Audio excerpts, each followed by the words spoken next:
from Augusta. You're watching News 1226 this morning. Bond denied for one of the men accused of being involved in a store clerk's death. We listen in on that hearing and learn more about the case. Those details coming up. And March will mark 6 months since Hurricane Helene hit the CSRA, and some homeowners and businesses still need help. Even though FEMA's assistance deadline has passed, we're going to show you another way that you can get some help. A lot to get to this morning, but first, good morning. Thank you for joining us. I'm Nick Wrdw. And I'm Ashley Campbell at 6 o'clock on your Monday, the start of a brand new week here, and we're starting off cold, Tim. Yes, we are. This could be a cold outlook this week. Temperature-wise, we're down in the 30s, freezing mainly on Wednesday, coming up in just a little bit. 6:02 our time.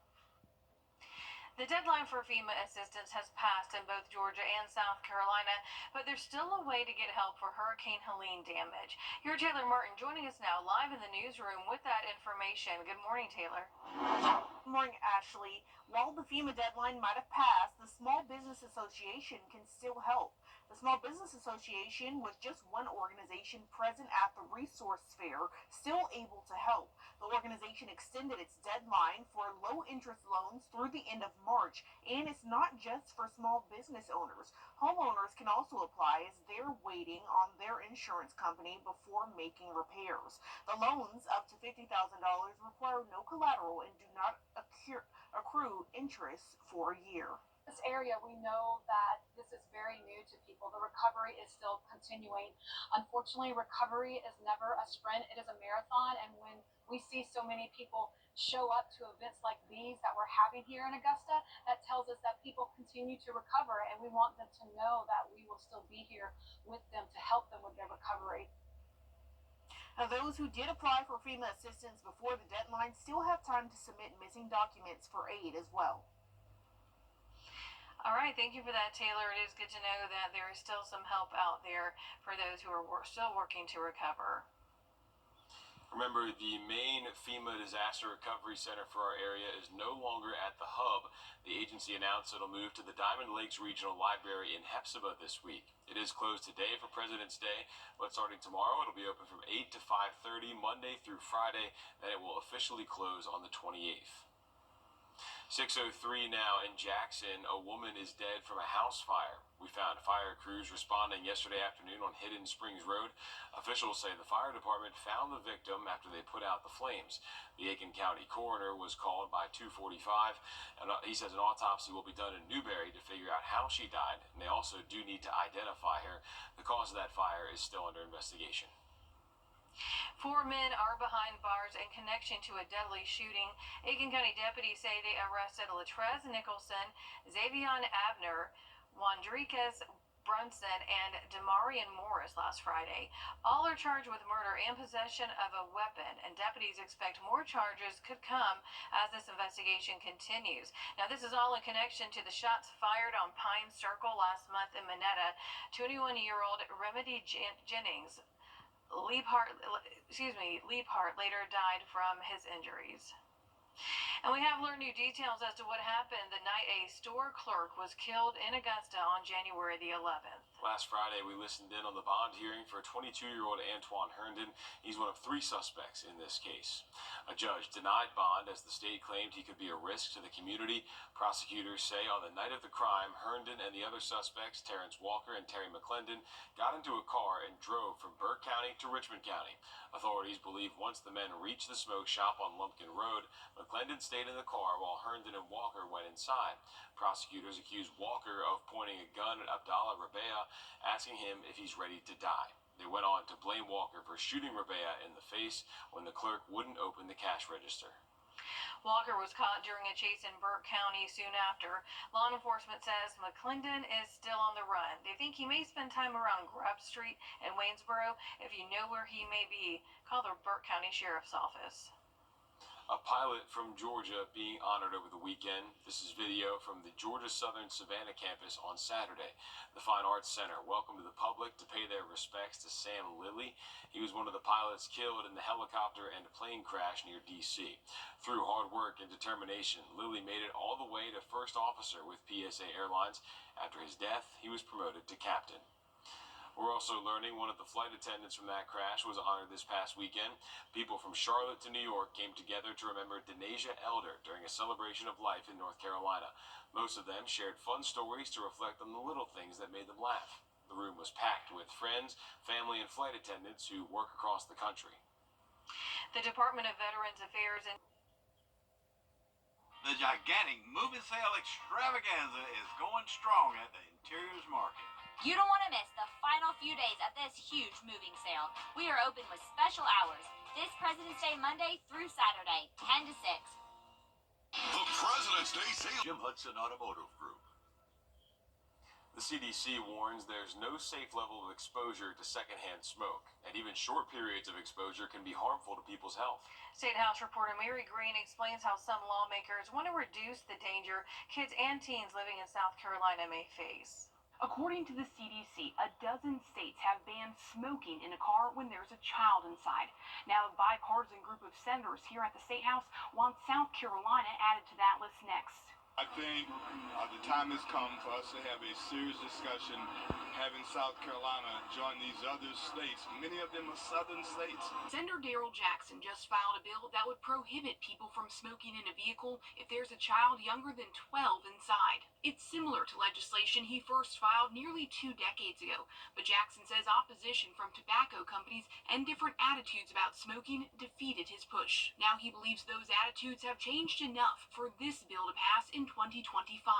We have a greater appreciation, a greater knowledge of secondhand smoke and what it does to human beings, period, particularly what it does to children. Data shows about 1 in 10 adults in South Carolina are smokers, while about 1 in 5 adults in the state are tobacco users. We continue to see tobacco being a problem with the cost of our state and really just like the number of children and youth who are starting to smoke and the adults who continue to smoke. The American Cancer Society applauds Jackson's effort and says implementing even more expansive measures like funding for tobacco prevention and control and enacting local smoke-free ordinances would have an even greater impact. Right now in South Carolina, there's still only 40% of our state that is protected under a smoke-free policy.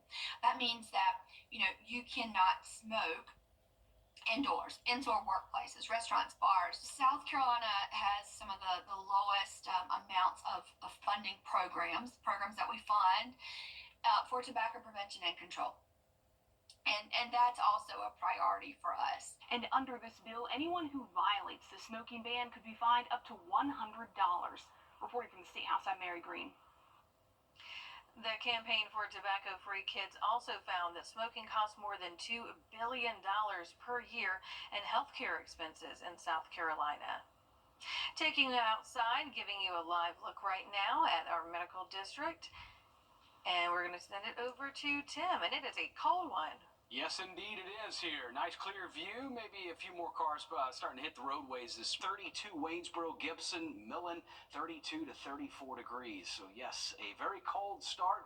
Definitely feeling more and more like February and below average highs for most of this week. Looking at sunshine in low 50s for today, 622. Well, love is still in the air this morning. You're taking a look at when Richmond County's civil and magistrate courts helped couples tie the knot on Valentine's Day. The weddings were free, and some couples impacted by Hurricane Helene and the military say that they've been waiting for this moment. Have military families that have been together for many, many years and are finally able to make this bond without going into the financial burden that weddings can carry. So it doesn't get any better than that. Judge Sims Brown helped several couples start the next chapter of their lives, and as the saying goes, when love is real, it finds a way. So we've got a few newlyweds. Yeah, big congratulations to all of them. I think there were 3 couples in the morning that we were able to be a part of, and so starting the next chapter of their lives together. Congrats. And one zoo had their own idea of bringing in the holiday. The San Antonio Zoological Society invited people to the kangaroo kissing booth.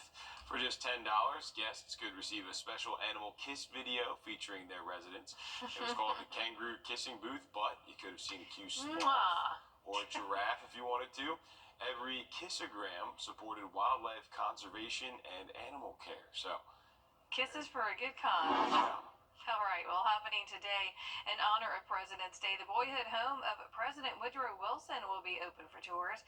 The former president used to live on 7th Street in downtown Augusta for some time. Tours today will be from 10 to 4.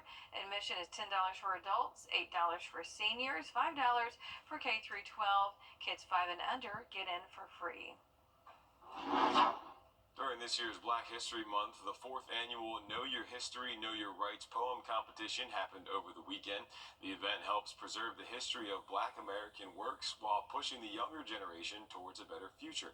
Senator Raphael Warnock and Richmond County Sheriff Eugene Brantley were two of the attendees. Leaders say many kids picked a positive person to do a poem or speech about, while encouraging others they too can make an impact just like them. Kids really touch people, regardless of what your walk of life is, right? The kids are the innocent ones, and they're coming up in this, this rough world that we have nowadays. But when the kids are out here telling you something positive or showing you something positive, the entire community, the nation can see that, and a lot of times they move people. So we hope this message will carry forward, that will touch the nation. Porter says these kids also got a chance to develop public speaking and research skills, while the adults refresh their memory on their rights in hope of passing it down to the next generation. We were talking about this earlier. You know, it's so great to see young minds getting involved and youth getting involved in so many different things in our community. Yeah, definitely. Very well. And let's talk about what's coming up here. The Fennessy Swamp Nature Park has got an event coming up here. It costs $26.03 per person to register right there. 1 to 3, that would be today. Okay, Eco Explorers event out there. Beautiful day for it, just cold to start. By the time we get into about 1 to 3, we're looking at temperatures just kind of moving into the 50s. This morning, though, it's widespread. It's not you. It's not me. Real people, real problems, real life solutions. Investigate TV Plus.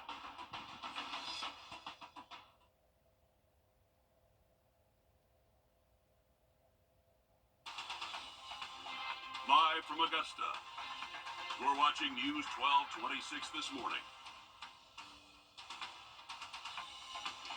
Some homeowners and business owners still need resources months after Helene impacted their lives. Just ahead, we take a look at what's available through the Small Business Association. And we didn't see much storm damage in the CSRA from Sunday's storms, but other Georgians saw close calls. We're going to hear from one woman how her RV just barely skated by. But first, good morning. Thank you for joining us. I'm Nick Proto. And I'm Ashley Campbell. It is 6:30 on your Monday. A very cold start to the week, Tim. Yeah, we had to start using heat again. Unfortunately, mornings like this are not going to be something we just have one of. There's a consistency of freezing temps that'll be with us. Beautiful sky setting up, starting to brighten up quite a bit more. 36 with the wind at 9, though, making it feel like 32 our time.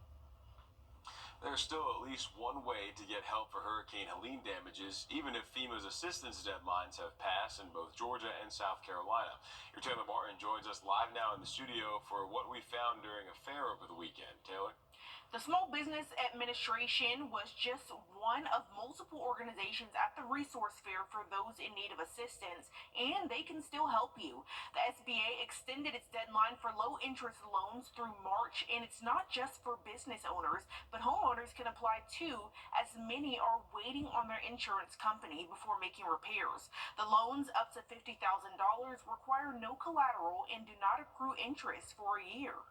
The goal is to get the funding into the hands of eligible disaster survivors as quickly as possible, but it's important that we have to vet people and make sure they are who they say they are, and also they provide the necessary documentation. While the deadline for FEMA has passed, those who did apply for assistance before the deadline still have time to submit missing documents for aid. All right, thanks for the update there, Taylor. And remember, the main FEMA Disaster Recovery Center for our area is no longer at the hub. The agency announced it will move to Diamond Lakes Regional Library in Hephzibah this week. It is closed today for President's Day, but starting tomorrow, it'll be open from 8 to 5:30, Monday through Friday. Then it will officially close on the 28th. 6:33 now. An Augusta man is dead from a weekend shooting. Richmond County deputies went to Cooney Circle Saturday night to investigate reports of someone shot. Deputies say when they got to the street, they found the victim inside a home shot in the neck. The coroner says 32-year-old James Wise died at the scene. An autopsy has been scheduled. Now, a 16-year-old is wanted in connection to his death. The sheriff's office says Lucas Bradley is wanted for murder and a weapons charge. Deputies say he's known to spend time around the Jennings Place apartments and Wooten Road. They are considering him armed and dangerous. If you see him, call the sheriff's office. We're learning 4 people are behind bars in Edgefield County. Investigators say they all worked together to rob a home on a Youngblood road. Investigators say that it happened January 29th when the homeowner says he was in his room with a woman and her friend. Deputies identified them as Shania Vanashi and Samuel Dillard III. The homeowner told deputies that a man in a mask and goggles forced his way into the home, shot him and Vanashi, and then took off on Dillard away with them. They took Dillard away with them. Investigators say they then found Franklin Richardson, who was walking down the side of the road. They learned he had been at the crime scene. Later on, they identified the shooter as Jeffrey Gilmore. All 4 of them face a variety of charges. An update to a case out of Gwinnett County. The man accused of killing his unborn baby's mother returns to jail. Investigators charged 20-year-old Jesus Monroe with statutory rape, child molestation, and more. It's in connection to Mia Campos and her unborn child's deaths. Her family is breathing a sigh of relief. Ever since Monroe was released on bond, they've held protests in front of the county courthouse. Campos' father says that he'll continue to fight to keep Monroe behind bars. I pray God it's not going to be no bomb this time. Hopefully he can stay there. That's what I'm still fighting, and I'm going to fight all the way to the end, and that's what my point is, that he needs to stay there. That case is now in the hands of the Superior Court. Monroe is being held without bond. Up in New York, 5 people face charges. Time now 6:36. With all of the rain yesterday, our First Alert meteorologist Emily Acton shared a storm report. So if you take a look, it looks like we had 10 reports of trees or power lines down in the region. And based on this list, most of them were on the Georgia side. Parts of North Georgia and the Atlanta area were hit the hardest. In fact, multiple people from Coweta County felt grateful just for having only storm damage to deal with at home and no one hurt. Some shared their stories of close calls. One came from a couple in an RV park who said they heard a loud crash not far from their room. At first I'm like, it could be nothing. So something was just like, just look out the window. And then I look out the window and it's a big old tree just laying on top of my car, inches away from my bedroom. That tree just missed her home by a few feet. Coweta County Fire Rescue says most power outages have been fixed by this point. For our counties, we haven't seen many outages since yesterday morning. One man is dead in Georgia, though. The family of Edward Johnson says he died after a large tree fell on his home in Atlanta. Local firefighters say they rushed to the scene just before 5 a.m. as the storm rolled in. His daughter says she was the one who had to dig and get her mother out. They've now set up an online fundraiser to bring support to the family. 21 firefighters from the Charlotte area are on their way to southeastern Kentucky. They're going to help with flood rescue and emergency response efforts. Take a look right there at your screen. That is what Clay County, Kentucky looked like after the storm hit them first. Streets and homes submerged in water. Officials report at least 8 people are dead now, with thousands more rescued. And happening tomorrow, there are a couple of public hearings in Georgia to get your input on the homestead exemption. The Burke County Board of Education will have theirs in the Board of Education building at 4 p.m. I guess the commissioners are going to be hosting theirs in the municipal building at 11 a.m. And the Richmond County Board of Education will have theirs at 6:30 p.m. in the central office boardroom. That law puts a cap on property tax hikes. Local governments, cities, and school boards have until March 1st to decide if they want to opt in or out. And if they announce an intent to opt out, that triggers 3 hearings. Tomorrow's hearings are the last ones for board leaders as well as commissioners. If you're driving through the city of Aiken today, you may hit a slowdown. Storm debris cleanup continues at 9 along with Whiskey Road between Hitchcock Drive and South Boundary Avenue. So go ahead and plan to leave a little bit early because there will be temporary traffic stops near South Boundary Avenue and Easy Street. Coming up, Golden Harvest is spreading the love this month, and they need your help to get the job done. We're going to see how they're finding solutions in a new campaign next. Well, not too far away from sunrise. It'll be a beautiful day, just a much colder outlook coming our way this week. Below average highs and freezing temps several mornings this week. That's all coming up next. Stay with us. Are you tired of The CSRA is where we were born, where we live, where we work, where we're raising our families. It's our home. That's why the people of the CSRA count on us after an accident. Because they know about our skill in the courtroom, how we treat clients like family, how we love this community, and the people who proudly call it home. We're just a call or click away. Injured? When you need me, call me. I'm your Augusta guy. 706-724-7224.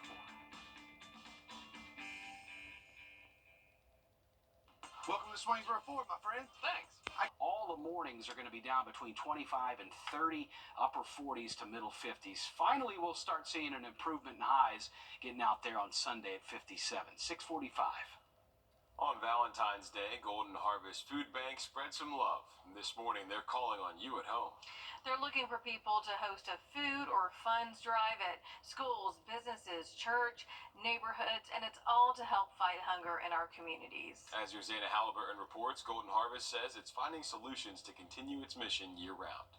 It's really neat to see how they do everything, how organized they are and how much they're committed to helping people. 3rd and 10th graders at Augusta Christian were able to get a first-hand look inside Golden Harvest Food Bank, all while giving back. Students created Valentine's Day cards that will go into senior food boxes this month. It kind of makes you feel like you're really doing something to help somebody, like you're being the hands and feet of God, kind of spreading his love. This is just a part of how the organization is getting in the Valentine's Day spirit. Golden Harvest is kicking off their Spread the Love campaign, encouraging the community to support their mission. We just wanted to show some more love to our community by having people start a fund drive or a food drive to just get more support for those in need. Priscilla Elliott with Golden Harvest says the community's involvement is essential and they rely heavily on volunteers, especially this time of year. After the holidays, we're still seeing a need in our community of people that need food support, but we have seen a small decrease in our volunteers. So we're trying to get more people involved, just let them know, we're still here. There are still people that need help, and we're going to do everything that we can along with the community to help those people. And for these students, they were able to see the impact you're making when you do something for others. I feel like by volunteering, it just really amplifies how willing we are to serve. Love seeing kids do that and get in the action of giving back. If you'd like to host a food drive or raise money for Golden Harvest, you can sign up now. We do have more information on the Spread the Love campaign on our website under the Finding Solutions tab. All right, listen to this. The first class of jailers in Richmond County, trained under Sheriff Eugene Brantley, graduated on Valentine's Day. This included jailers for our sheriff's office and around Georgia. Sheriff Brantley says the milestone came with a roughly $10,000 pay raise for our local grads. Well, it means that we're fixing some of the shortcomings that we had previously under the previous administration with staffing.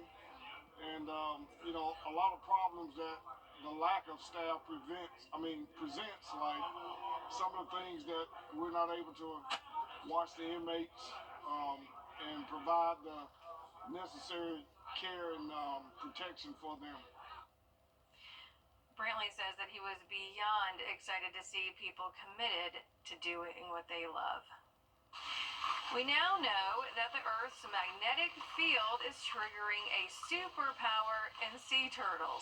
Loggerhead sea turtles have the ability to find nesting and feeding areas without any landmarks. A new study shows that they actually memorize magnetic fields to help them find foods after migrating.